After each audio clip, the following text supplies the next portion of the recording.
What's up, everybody, and welcome back to another episode of Lockdown 23-1. And I told y'all last week I'm going to be trying to do one of these type of episodes once a week, okay? A detailed breakdown and review of situations from this hit TV show on A&E called 60 Days In. And, you know, I wouldn't be reviewing these if I didn't feel as though they were, for the most part, realistic, okay? All of these situations, I can co-sign that shit like this goes down. And that's probably why I enjoy this show the most, because I've seen situations exactly like I've seen on this show go down in person. I mean, it's almost universal, you know, from east to west, north to south. Guys be running the same funky ass game, man. I swear. Some things just don't never change, you know? But ladies and gentlemen, if you are new to this channel, please do not forget to hit the like, subscribe, and notification bell. We drop content like this just about every day. We hear people's stories that survived prison from all across this great country. I talk about all things prison and crime related. Breaking news, I mean, anything pertaining to prison is what we talk about. And ladies and gentlemen, one more thing before we get into this detailed review. Yesterday at the end of the video, I said a shout out to Sarah and Mike. Sarah's mother died of cancer just the other day, right? And she came with some more sad news today. Her husband, Mike, the one that I shouted out, has passed away immediately the next day or following day. And, you know, it's sad, man. This was the words that he said to me just hours before he passed away, ladies and gentlemen. I want y'all to hear it. I was going to have him on the show. And it really makes me feel bad because, you know, I could have had him on the show last week. But, you know, it is what it is, man. Shit happens. And the funny thing is, at the end of my stream, after doing the shout-outs to them, I said I was trying to think of something good to give y'all before I left the live stream. And I was talking about you never know when your day is going to be up, you know. And it's just weird how that video was dedicated to him. And that's how I ended it, and I know he's seen that shit. Damn, Josh, you had me in tears. Thanks, brother. This is Mike, by the way. But yeah, it was Sarah's mom who passed, 52 years old. But yeah, I just saw this at the end of the video, and I haven't seen Sarah yet since I left this morning, but I know she appreciated it to the fullest. She don't have a lot of people where she's from to support her, so it's me and our daughter. You're a good dude. I don't know you personally, but I feel like I know you. Thank you very much. And those were the last words he said to me, man, just a few hours later. You know, he's meeting his maker. So prayers to Sarah. But like I said, man, you never know when your ticket's going to be up. You know, so cherish your moments with your loved ones, man. I'm telling you, I lost my brother. Had no idea what was going to happen to me, you know. Cherish those moments. Anyways, let's get into the 60 Days In review. This situation is about a young man named Alex. Spoiler alert if you haven't seen the newest episode of 60 Days In, but Alex gave up. He hits the emergency signal, which is this. You put your hand over your chest, and it is what it is. And we'll talk about that later on down the road, but this is where it all begins, okay? Commissary Day. Commissary Day, this is where he just gets on edge big time, all right? And I believe that's what caused him to check in and want to leave the program. But like I said, we'll talk about that later on down the road. But yeah, commissary. You know, commissary is a very dangerous thing to have in prison or jail. It's a luxury item. Okay, it's like going into the projects with gold chains. Someone's gonna want them damn gold chains, dog. Don't be flashing them shits. And that's how it is in prison for a lot of people. You know, they'll under order or they'll hide their canteen. You know, they don't never come out in a pod. You know, people want what they see. And as soon as you come out in the pod, you're opening up a window for a bunch of people to ask you if they could borrow this, borrow that, get this. So unless you're an OG like me, dog, don't go into the pod with any big bags of Doritos. I'm just playing, man. I'm just playing. I am far from an OG. But yeah, this is where it all begins.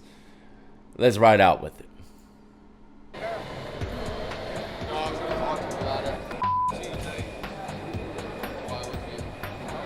All right, let's run it back really quick. Guy with the blurred face, okay, he's asking Alex. He said, you get your commissary straightened out yet? And that guy, he's probably just, you know, shooting a bobo. He ain't really worried about stealing his stuff or anything, but he's just asking him, you know. And that's typically what happens to the new guys.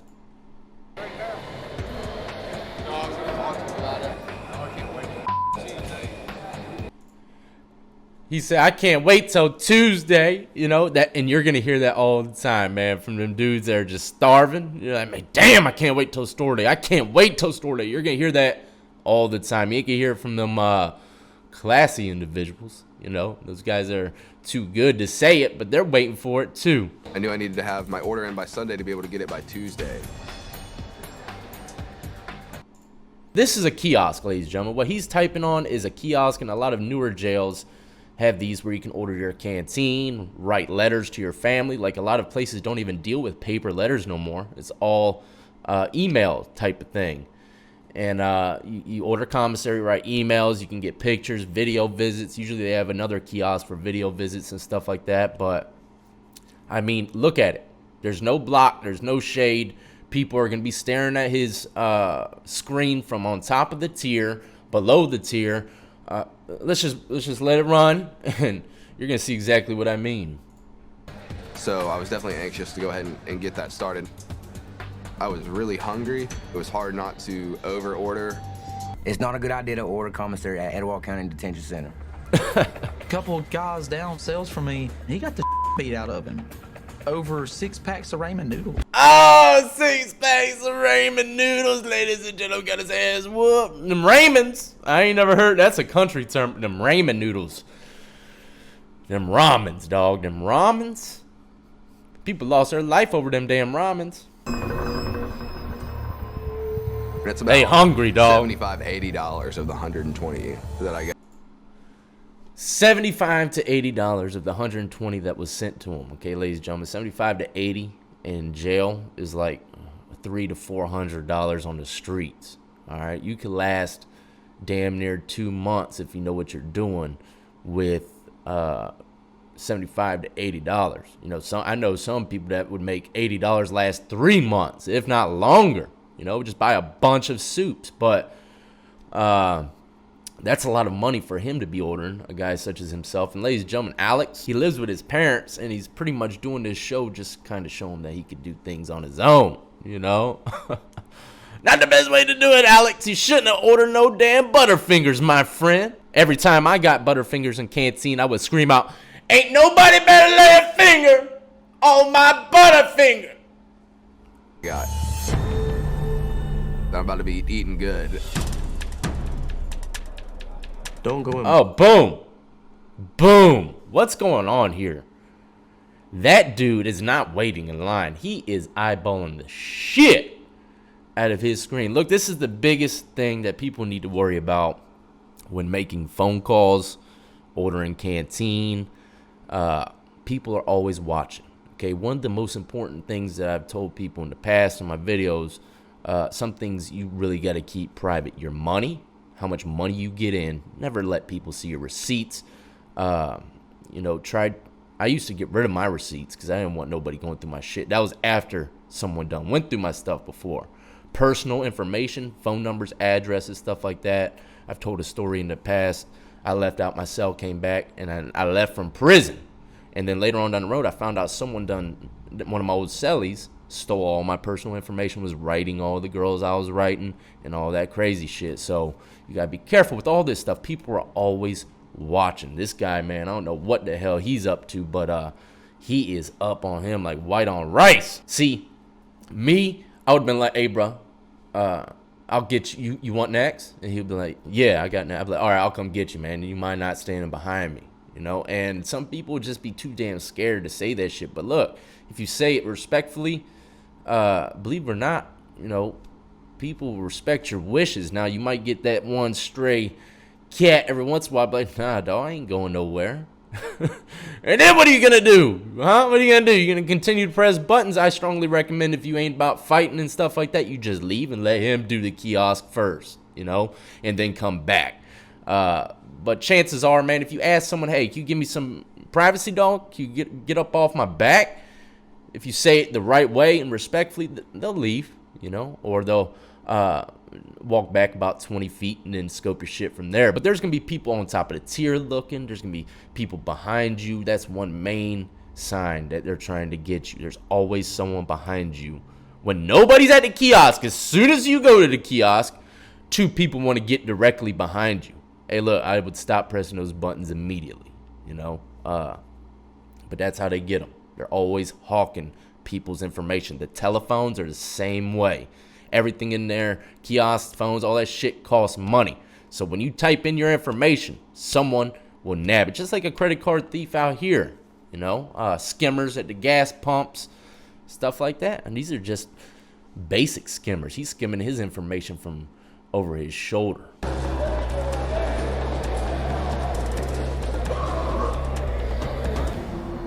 Bones and Dalton come up to me.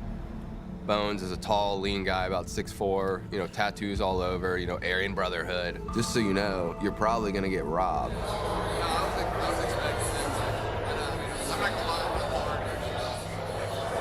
Okay, let's run it back really quick. This guy's about to be approached by 2 white guys that he thinks is AB, and they could be claiming that. I don't know. But they roll up on him and say, you know, you're probably going to be getting robbed, right, man? You know, and the guy replies in a very good fashion. You know, most guys that fake the funk, they're like, they could try that shit. They could try to rob me, dog. I got something for them or something like that. And half the time they're bluffing their ass off, hoping to God that these guys ain't going to try to rob them. But this guy answered in a way where I believe someone of, you know, like him, the way he's built mentally and physically from what I've seen, he answered it correctly, man. This is exactly how, just be honest. I'm not going to lie. I'm not hard or anything. You're a young white guy. You're not very big. You're gonna be a target. I appreciate the heads up, but yeah, I figured I'd be good. Now, he answered how I think he should have answered, except for one thing. He said, look, man, I'm not no gangster. I expected this. You know what I mean? And that's the best way to reply. Hey, you better expect that shit. You're new to jail. You ain't built like that. You better be expecting it. You know, I say it all the time. Hope for the best, but expect the worst.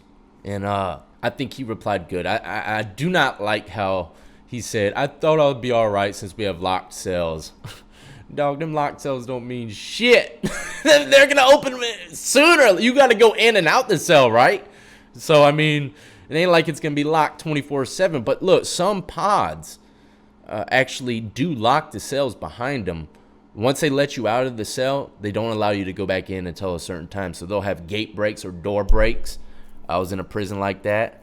But I've also been in many prisons where they just leave the door open 24/7. You can go in and out, in and out, in and out, and you can lock it yourself. And then if you want to come out, they have a button in the cell. Those are the nicer prisons and jails. You know what I mean? You don't see them too often. But yeah, this guy's definitely scared about getting robbed. He's talking to people about it. I'm gonna make it as hard for them as possible to take my stuff. I've got my ass kicked outside of here, so I kicked ass and I got my ass kicked. I've had my ass kicked more times. He said, I'm gonna fight for my stuff. I've gotten my ass kicked out in the streets before. Well, dude, you obviously ain't seen the fights I've seen, okay? Because ass kicking is like, that's like one of the worst words you could use for it. How about life or death situation? Because that's usually what jail and prison fights are like, man. It's life or death, dog. You know, you never know what someone's going through. You might not stop till, you know, your face is gone. All right, let's break this down. You're ready for story time, ladies and gentlemen? You see that desk right there to the right. Okay, you see that desk? That desk where the deputy is, let me get my cursor out. Right here. This is the deputy. This is the desk. This is the sally port, usually where the COs come in case a riot jumps off. And this goes out into the jail. But that desk right there, let me see if I can get a little bit better of a shot for you. Okay, see, here's another shot of it. See, this is the desk right here. This is the control panel. Right in front of Alex is a control panel. This is what he used to open the doors to let the inmates in. And in the jail, okay, this is the story time. In the jail that I used to be in, they had this going on. They don't know more. I think a CO got assaulted. But some jails, they do leave COs within the pod, you know. It's pretty crazy to think that they're just sitting in there. And it's not just low levels. I was in a maximum security jail block, and they had these guys in there at one point. And they just sit in the desk, and they'll switch shifts, come in and out. And that's how it goes. One guy sooner or later will attack the CO, and that's usually when they take him out. But that desk, okay, When I was in jail, first time ever in jail, I'd say about 5-6 months after I got the hang of things, I had a very rough start. Y'all heard first shower experience in lockup. If y'all haven't seen it, go watch it. It's pretty damn crazy. But yeah, my first day in jail was rough, and then I got the hang of things, and then, man, I mean, I told myself this is my life now. I am going to do this shit 100%. All right, so anyways, I got in the mix in jail, and there were some cigarettes in the block. We had no lighter, okay? See, there's usually outlets out in a pod, but there was a guy inside the pod sitting at the desk like that, and he was a super correctional officer. So if we popped the socket downstairs, he would smell the smoke for sure, and he would hear the pop from the socket because it's rather loud sometimes. That's how people light their cigarettes. Put 2 pieces of lead from a pencil inside a socket, wrap it up with toilet paper, touch the 2 pieces of lead with another piece of lead, and boom, it ignites the toilet paper that's wrapped around the lead. All right, and we couldn't do that. That was not an option. So what did I do? I waited for the CO to make his rounds, okay? Get up from the desk and make his rounds. And I army crawled around the camera because I saw the cameras, and one of the cameras moved left and right. So I waited till it went this way, okay? Because the camera followed the CO around the pod to make sure no one attacked him. So when he got up to his rounds and the camera followed him, I army crawled on the floor just like that, got into behind the desk, stole the batteries from the remote control to the TV, took it back up to the damn cell, lit the cigarette, and then someone from the pod, I think they might have set me up. I think they seen what I did, and they were trying to get me up out the pod. But anyway, someone magically goes up to the CO and wants to get the channel changed after he's done making his rounds. And usually he leaves the channel on the channel that it is, but he went to change the channel. The remote batteries are not in the remote. I was waiting for him to do his next rounds for me to put the batteries back in, you know. Batteries were not in the remote. He locked everyone down, and I pretty much started a riot just about in that pod, man. People were trying to kill me and about 2 other guys. Crazy story. I don't know which video it was, but it was insane. But just picture old Death army crawling on the ground in jail right there on the damn floor behind the desk of the CO stealing batteries. That's what kind of inmate I was. When Dalton and Bones first told me to be prepared, you're probably gonna be a target, you're young, you're white. Yeah, I mean, I got a little nervous. But I went and took off like $20 worth of commissary out of my order. That was probably a good idea. Take away $20 from that big ass order. Now watch, this white guy's about to roll up on him, and he looks at him for a split second, but it's all gimmick. Okay, he's looking directly. You can't see his whole face, but he looks directly at this guy's screen as he's talking to him, man. It's just another tactic to get more information off this guy or try to bamboozle him. Look, boom.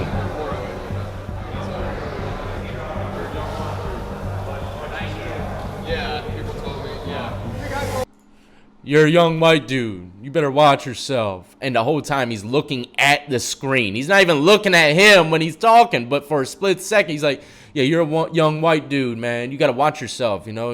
You're a young white dude, man. Shit's crazy. The game is unbelievable. And that shit, man, oh, man. You know, I would have, back in the day, I would have been probably just sitting back watching this shit go down as entertainment, you know. But now, if I went into prison, I wouldn't let shit like that go down unless I could die behind getting involved, you know. And then he's on his own, you know. But if I ever were to get locked back up again, my whole biz would be totally different. Man, I'd be helping people this time, much more than I've ever done before. If someone really wanted to help you, why do they wait till you go to a kiosk to give you all the information to help you? Come on, dog. You had all day to tell him why he was walking laps around your ass. And look, check it out. Have you seen any black dudes roll up on them talking crazy like that, man? Nah, you ain't. You're seeing white dudes do it. And these white dudes, you think they're trying to help each other, but a lot of times, man, white dudes will take advantage of another white guy, you know? And the real ones, man, the real ones ain't going to say shit to you. They're just going to wait for you to buy the canteen. They'll walk right behind you, and then they'll debo that shit. They ain't got to say no words. They ain't got to warn you or play no gimmick. Try to win favor with you. None of that shit, man. Real crooks, they're just going to take it. Right then and there, as soon as you get the freaking bag and take it to your cell. Here he goes. He's going to get that canteen. It's pumping and jumping in there. People waiting. They're like, dear God, let my family have sent that money. Strategy going into commissary is to get it. I didn't want to draw any attention to myself. I wanted to get it and go. Look at this guy. Let's run it back really quick. Look at this guy. You see him? He's posted up at the canteen door, but he doesn't have a bag. What is he doing? He's either waiting to see, hey, damn, I hope my freaking people sent that money, and he don't want to bring a bag down because he knows probably they didn't. You know, I've done that a couple times, man, where I was like, damn, I don't know if I got my scratch on time, man. I'm not going to that window, though, man, with my bag looking crazy, coming back with an empty bag over my shoulder. You know, I had too much pride for that. So, but yeah, man, people be standing in that canteen line like their life's depending on it. And then that shit don't come. Man, I've seen dudes crack off right there on the spot just mad because they ain't get their canteen. They go beat the hell out of someone, or someone say something the wrong way to them on that day. Don't do it, you know? But yeah, he's contemplating like, is my shit coming today? Look.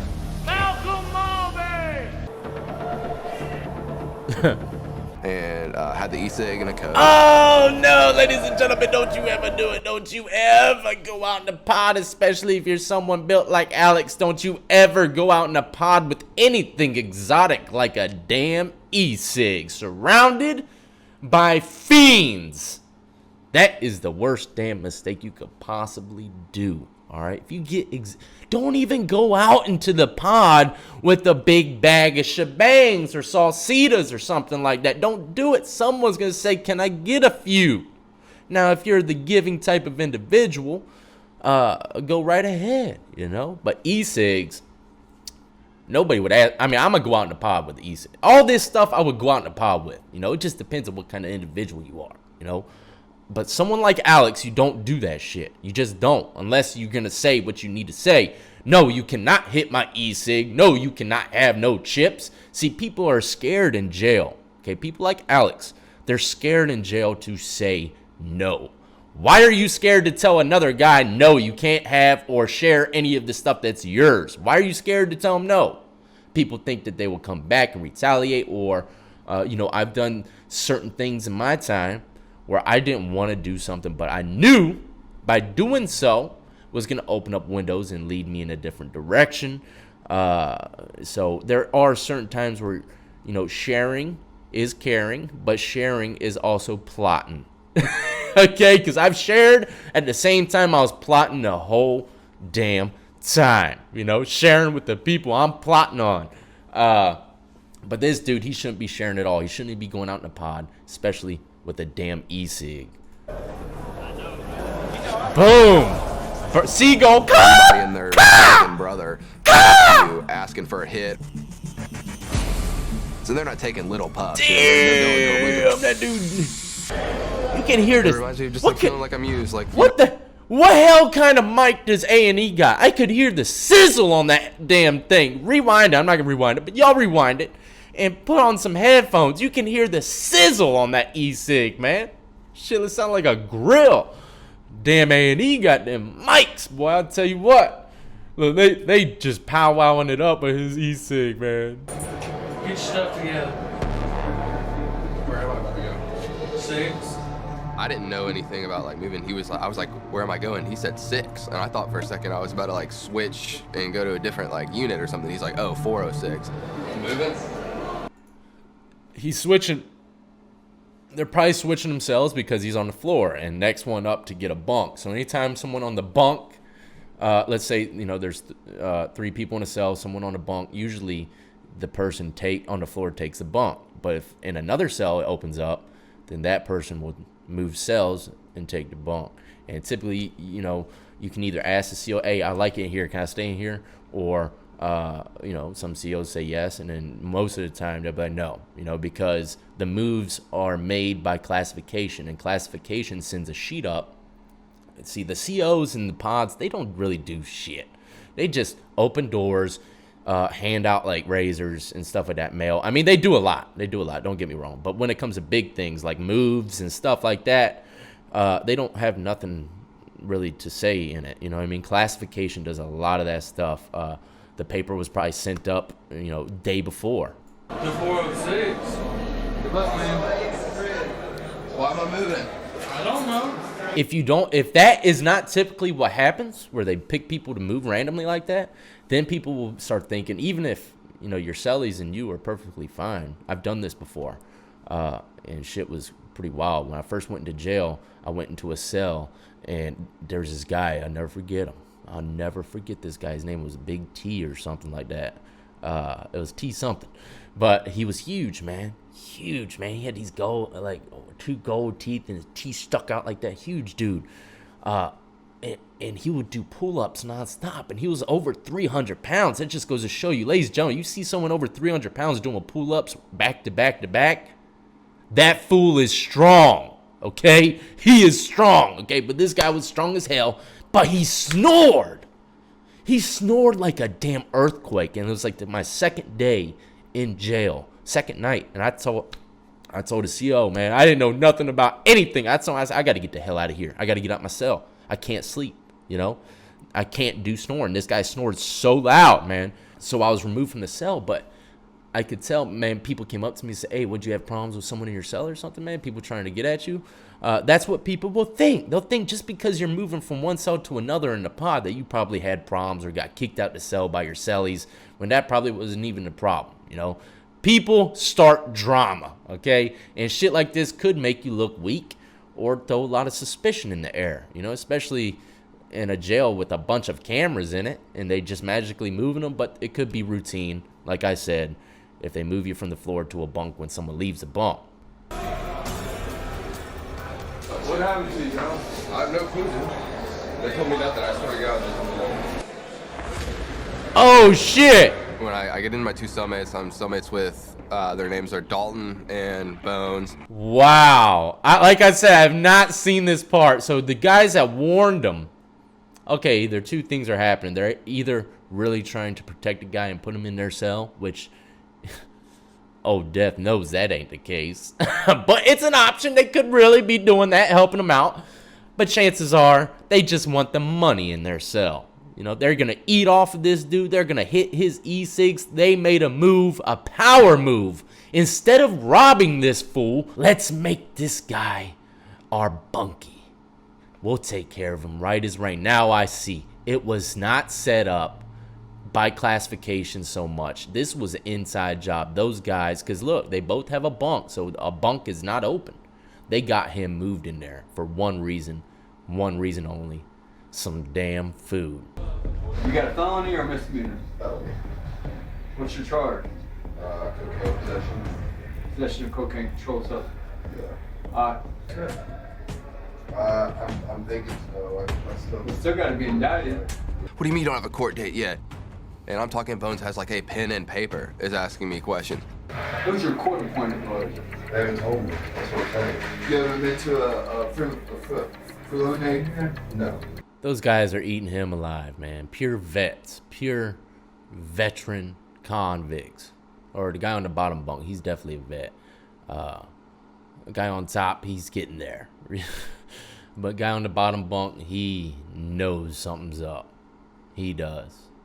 And that's just going to open up more windows to make it even better for them to take full advantage of them. You know? But these guys did it the smart way.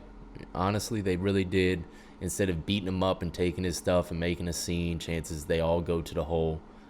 They moved him in the cell. They're going to baby him.